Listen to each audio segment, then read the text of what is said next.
जैसा कि आप जानते हैं कि एमआईएम पार्टी राजस्थान के विधानसभा के चुनाव में अब तक 3 विधानसभा पर हमने अपने कैंडिडेट्स का नाम का ऐलान किया है। हवा महल में, फतेहपुर में और कामा में, और भी दूसरी कॉन्स्टिट्यूंसी से हम खड़ा करेंगे। इस बारे में जमील खान साहब आपको 1-2 दिन में बताएंगे। और अब हम यहाँ से फतेहपुर जाएंगे, वहाँ पर हमारी 3 सभाएं हैं, छोटी बड़ी, और फिर कल जयपुर में है। तो बस हम पूरी कोशिश कर रहे हैं। पहली मरतबा राजस्थान में इलेक्शन हम लड़ रहे हैं हमारी पार्टी, और हमको यकीन है कि हमारा परफॉर्मेंस अच्छा होगा और हमारे यहाँ से विधायक कामयाब होंगे। तो अब आपको कुछ पूछना है तो आप पूछ लीजिए।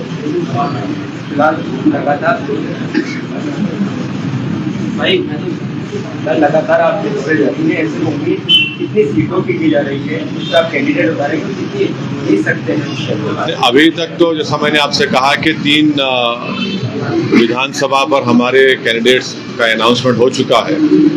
आने वाले दिनों में और कितनी जगह पर कितने असेंबली कॉन्स्टिट्यूंसीज में हम लोग इलेक्शन लड़ेंगे, इसके बारे में हमारे प्रदेश के अध्यक्ष जनाब जमील खान साहब आपको 1-2-3 दिन में बता दें। आपको कांग्रेस इसका बेसब्री से इंतजार था? नहीं, मेरे को नहीं था। आपकी पार्टी को? नहीं, हमको नहीं था। हमको किसी का भी बेसब्री इंतजार नहीं है। ये आप गलत फहमी है। कई मंत्री ऐसे हैं, पूर्व मंत्री और विधायक। देखिए, मुझे किसी का बेसब्री से इंतजार नहीं है। वो सब आप सवाल करिए, बेसब्री क्यों लगा? टिकट कटता है तो क्या आपके लिए रास्ता खुला हुआ है आपकी पार्टी के लिए जो अपनी से जुड़े हुए? अरे अब उनको टिकट मिलेगा नहीं मिलेगा मुझे क्या मतलब भाई, वो बताएंगे। मिलेगा नहीं मिलेगा मुझे क्या मालूम, मुस्तकबिल में क्या होगा मुझे नहीं मालूम। क्या मुद्दे रहने वाले हैं राजस्थान को लेकर खासकर? मुद्दे तो बहुत हैं। सबसे बड़ा मुद्दा है कि राजस्थान की आवाम और जनता को जो उम्मीद थी कि कांग्रेस यहाँ पर गवर्नेंस करेगी, कांग्रेस तो पहले ही साल से इनके लड़ाई झगड़े शुरू हो गए। गवर्नेंस नहीं हुआ। जो जनता उम्मीद कर रही थी कि उनके तकालीफ मसाइल हल होंगे, वो नहीं हुए, और कांग्रेस में अंदरूनी झगड़ा चलता रहा।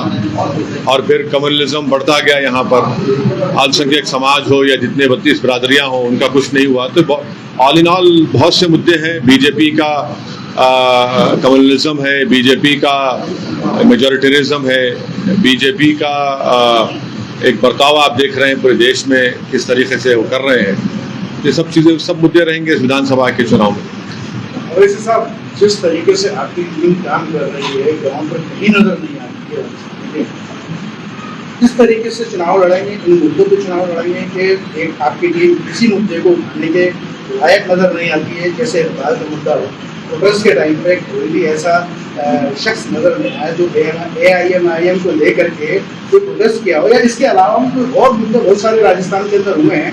तो आपकी जो टीम है यहाँ पर राजस्थान की, वो इतनी कमजोर नजर आ रही है कि एक बार भी रोड पे आकर के ढंग से प्रोटेस्ट नहीं कर पाई है और 100-200 लोगों को इकट्ठा नहीं कर पाई है। जैसे कि रामलीला मैदान में आपकी जो पेटियों सभा थी, उसको लेकर के अगर देखा जाए तो 200 आदमी भी अगर खड़े होकर के करना चाहे तो वो नहीं कर सकते। तो क्या ऐसी टीम के साथ चुनाव? नहीं, देखिए, सभा में कितने लोग आते नहीं आते, इसका ये नतीजा नहीं निकाल सकते आप कि इलेक्शन कैसा लड़ेगा। क्योंकि जितने मेरी सभाओं में लोग आते हैं, इलेक्शन नतीजा अलग ही निकलता है। तो मेरा ये बात को नहीं मानना है। दूसरा है कि इकबाल के जो हत्या की गई है, मॉब लिंचिंग की गई है, उस सिलसिले में जमील साहब खुद जाकर कई लोगों से मुलाकात किए और अपना जो नुमाइंदगी रिप्रेजेंटेशन करना किए। अब प्रोटेस्ट करना तो काम किसका है भाई? सरकार यहाँ पर कांग्रेस की है, और कांग्रेस की सरकार खुद इन हत्याओं को रोकने में नाकाम साबित हो रही है। तो अगर हम प्रोटेस्ट करते और अगर कहीं पर कुछ लॉ एंड ऑर्डर का प्रॉब्लम हो जाता, तो फिर एक नतीजा निकालते कि आपने इसको अपने रोटी सेकने का मसला बनाया। तो ऐसा कोई बात नहीं है। प्रोटेस्ट होगा, माजी में भी हुआ है। जुनैद नसीर की जब हत्या हुई थी, आपको याद दिला रहा हूँ मैं, सबसे पहले कौन गए वहाँ पर? कोई कांग्रेस की नेता तो नहीं गई। वहाँ के कामा के जो मोहतरमा विधायक है वो नहीं गई। मैं गया वहाँ पर जमील साहब के साथ, जावेद के साथ, इमरान साहब के साथ। तो ऐसी कोई बात नहीं है। हम लोग मेहनत कर रहे हैं। मुझे यकीन है कि हमारी टीम और अच्छा मेहनत करेगी। जाहिर है, पहली मरतबा लड़ रहे हैं इलेक्शन, तो थोड़ा बहुत 19-20 का फर्क होगा, उसको पूरा कर ले। काफी कुछ कम्युनिकेशन गैप भी आपकी टीम के अंदर नजर आता है, चाहे वो मीडिया को लेकर के हो, चाहे आपसी बातों को लेकर के हो। अब मीडिया प्रॉपर्ली नहीं मिल पाती है। नहीं, मीडिया तो ना ही उनकी जवाब दिया नहीं, मीडिया को लेकर जमील साहब को फोन किया जाता है, जमील साहब फोन नहीं उठाते हैं और कोई रिस्पॉन्स नहीं होता है। जावेद साहब को फोन करके पूछा जाता है, उन्हें ये कहते हैं कि साहब मुझे जयपुर के प्रोग्राम के बारे में। मोदी सरकार चीन के बारे में भारत की आवाम को नहीं बताना चाहती है। वो पेंटागन की रिपोर्ट में आ रहा है कि कैसे चीन जून 2020 में जो हमला हुआ था जिसमें हमारे 20 सिपाही या कर्नल की मौत हो गई थी, उसके बाद चीन ने कैसे वहाँ पर अपने कब्जे को बरकरार रखा, कैसा चीन वहाँ पर पोंगसोंग लेक के पास एक ब्रिज बना रहा है, डोकलाम के पास चीन क्या कर रहा है। तो ये सब बातें देश के प्रधानमंत्री और उनकी सरकार नहीं बता रही है, मगर दुनिया को मालूम है। और यहाँ पर इसलिए नहीं बताती है बीजेपी क्योंकि उनको डर है कि भारत की जनता उनको कमजोर ना समझे। मगर चीन हमारी जमीन पर आज भी कब्जा करके बैठा है। वैसे सर एक चीज हो रही है, कांग्रेस की तरफ से ये आप पर इल्जाम है कि हैदराबाद के अंदर एक मुस्लिम लड़की की मर्डर हो जाता है, उसका भाई उसको मर्डर कर देता है क्योंकि वो गैर मुस्लिम से शादी करती है। आपकी पार्टी, आप लोग उस जो मर्डर करता है उसके सपोर्ट में खड़े होते, क्या कहना चाहते हैं? झूठ है, बकवास है, बकवास है। बताइए, मैंने तो पब्लिकली उसका कंडेम किया मर्डर का। क्या कांग्रेस बाबरी मस्जिद के बारे में क्या राय है उनकी? मुंबई की सड़कों पर जब इंसानियत का कत्ल हो रहा था तो कांग्रेस की क्या राय है? क्या कांग्रेस शिवसेना को सेकुलर कहती है? क्या कांग्रेस नहीं जानती श्री कृष्णा कमीशन में क्या कहा गया? ये कांग्रेस पार्टी है जो अगर आज इस देश में अल्पसंख्यक समाज अगर तकालीफ, मसाइब, गुर्बत और उनके इलाकों में, उनके बस्तियों में जो डेवलपमेंट नहीं होता है तो ये कांग्रेस की देन है, फसादात कांग्रेस की देन है। तो ये कहाँ पर कौन सा ये बात कर रहे हैं हैदराबाद में? मेरी स्पीच है, बाकायदा मेरी स्पीच है, मैंने कंडेम किया उसको। तो ये झूठ बोलना इनकी आदत है, फितरत है। तो कोई बात नहीं, हैदराबाद नतीजा देखेंगे आप। मुझे उस बारे में नहीं मालूम क्या है वो, क्या चक्कर है वो। नहीं, मुझे नहीं मालूम वो क्या है, वो क्या क्या हो रहा है। मामला दिल्ली हाईकोर्ट में भी चला गया, तब आइंदा पेशी जब होगी देखेंगे दिल्ली हाईकोर्ट। इजराइल और हमास की जंग को लेकर गठबंधन के लोग, हाँ, इंडिया गठबंधन में जो दल शामिल थे उनके नेता दबाव होते थे। पीएम मोदी ने भी बात की है के नेताओं से, क्या कहना है इस बारे में? क्योंकि पहले इजराइल का सपोर्ट करना है, एकदम से फिर के बाद बताना। हम तो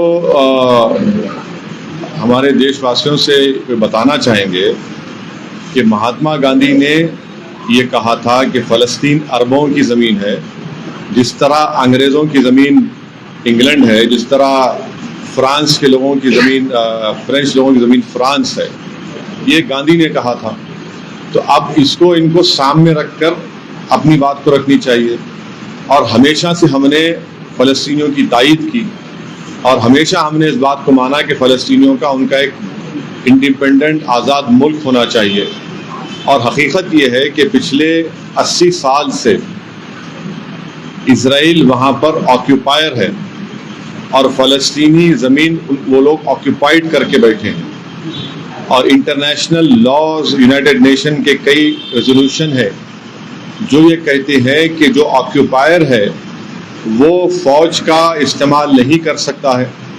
तो आज आप देख रहे हैं कि फ़लस्तीन में जिस बर्बरियत के साथ गाज़ा में अब तक 21 लाख की आबादी गाज़ा में है, जिसमें से करीब 8 से 9 लाख लोग बेघर हो चुके हैं।